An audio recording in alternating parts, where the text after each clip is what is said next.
नमस्कार, मैं आचार्य अनुपम जली। मिथुन राशि वाले लोगों के लिए आगामी सप्ताह अर्थात 11 मई से 17 मई के बीच में आपके जीवन पे पड़ने वाले ग्रहों के प्रभाव, समाधान, राशिफल लेकर आया हूं। शुरू करते हैं ग्रहों के परिवर्तन का आपके जिन पे प्रभावों से। तो सबसे पहले बता दूं कि इस हफ्ते बहुत सारे ग्रह परिवर्तित होने वाले हैं। तो सप्ताह की शुरुआत और सप्ताह मध्य में बड़े परिवर्तन आपके जीवन में हो सकते हैं। तो सबसे पहले चंद्रमा से शुरू करते हैं।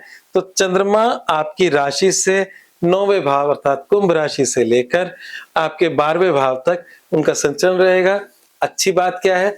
अच्छी बात यह है कि इस पूरे हफ्ते में चंद्रमा का ज्यादा समय आपके 10वीं राशि और 11वीं राशि में रहेगा। और जैसा कि मैं राशिफल में अक्सर बताता हूं कि 10वां और 11वें घर से जब चंद्रमा गुजरता है तो वो आपको एक प्रोग्रेस देके जाता है। मतलब ये आपके विस्तार का समय होता है। और क्योंकि हमारी जिंदगी के अंदर हमारा जो सब कुछ विचार है वो आपके करियर, काम धंधा, इनकम इनसे जुड़ा हुआ होता है। वो हमारी लाइफ की शायद फर्स्ट प्रायोरिटी रहती है। और जब 10वां और 11वां चंद्रमा होता है तो उन सब के मामले अनुकूल करता है। मान लीजिए बहुत से बिगड़ा हुआ मामला वो सुधार देगा। अगर आपके काम में विस्तार नहीं हो रहा तो उसमें कुछ एग्जीक्यूट कर देगा, उसको बढ़ा देगा। तो अच्छी बात है कि चंद्रमा आपके मीन राशि और मेष राशि से गुजरेंगे जो आपके जीवन के अंदर विस्तार देंगे। सप्ताहांत जो बिल्कुल ही अंतिम दिन है 16 मई रात 10:47 से 18 मई रात 10:05 तक चंद्रमा यहाँ होंगे 12वीं राशि में आपकी राशि से। यहाँ पर उच्च के चंद्रमा होते हैं, ये खर्चों के होते हैं, मतलब यात्राओं के होते हैं और इस प्रकार की चीजों के होते हैं। तो ये मैं बता दूं क्योंकि परिवर्तन बाकी ग्रहों के भी हो रहे हैं। तो कुछ ऐसा लगता है कि आपके तीसरे घर में केतु का बैठना, 9वें घर में राहु का बैठना और 12वें घर में अभी शुक्र का होना और उसके बाद सूर्य और बुध दोनों यहाँ आ जाने वाले हैं। तो कुल मिलाकर बात यह है कि जिसके मतलब राशि से 3, 9 और 12 में ग्रहों का योग बनता है, ऐसे लोगों के जीवन में परिवर्तन के योग भी होते हैं। कभी कभी स्थान परिवर्तन हो जाता है, कभी कभी यात्राएं हो जाती हैं। ये यात्राएं किसी प्रकार की हो सकती हैं। तीसरा घर शॉर्ट जर्नी का है, 9वां लॉन्ग जर्नी का है और 12वां विदेश यात्रा का है। तो आपकी फॉरेन जर्नी हो, लॉन्ग जर्नी हो, शॉर्ट जर्नी हो, ऐसी कुछ ना कुछ इस हफ्ते रह सकती है। तो आपके लाइफ में खर्चे और यात्राएं भी साथ साथ इस हफ्ते रहेंगे क्योंकि ये खाना खर्चों का है जो पहले से एक्टिव था। और ये शुक्रदेव यहाँ आ जाएंगे और बिल्कुल सप्ताह की शुरुआत में ही मंगल आपके धन भाव में चले जाएंगे। तो ये सारे परिवर्तन ये बता रहे हैं कि आपके जीवन में पैसे की मात्रा भी बढ़ने वाली है, खर्चे की मात्रा भी बढ़ने वाली है। तो मेरे ख्याल से कमाना और खर्चना दोनों अच्छी बात है और करियर के लिहाज से भी अच्छा है।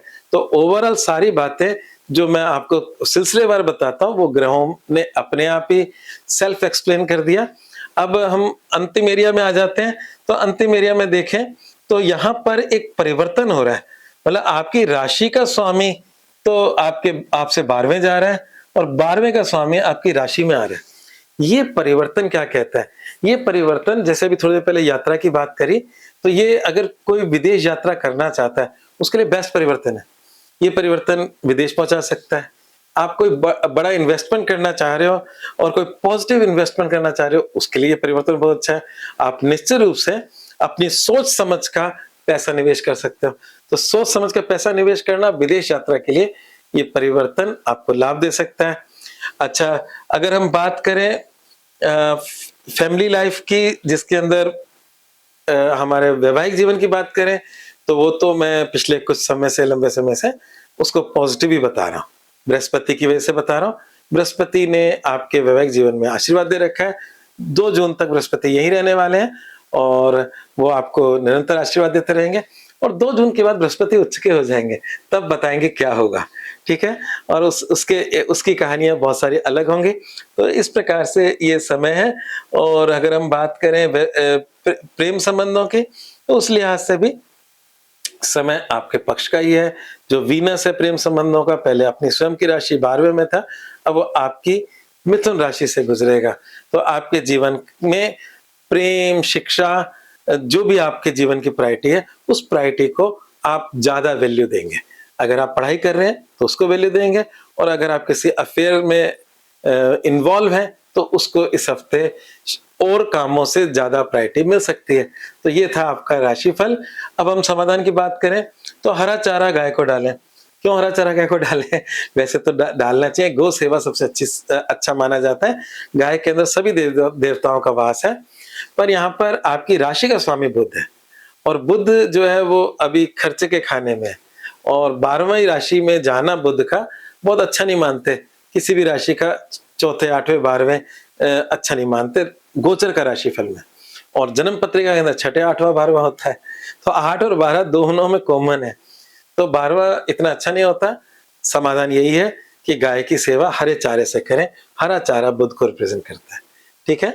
और मूल मंत्र शायद मैं बता चुका हूं, विदेश यात्रा के लिए उपयुक्त समय है और बजट बनाकर चले। आज बस इतना ही, धन्यवाद।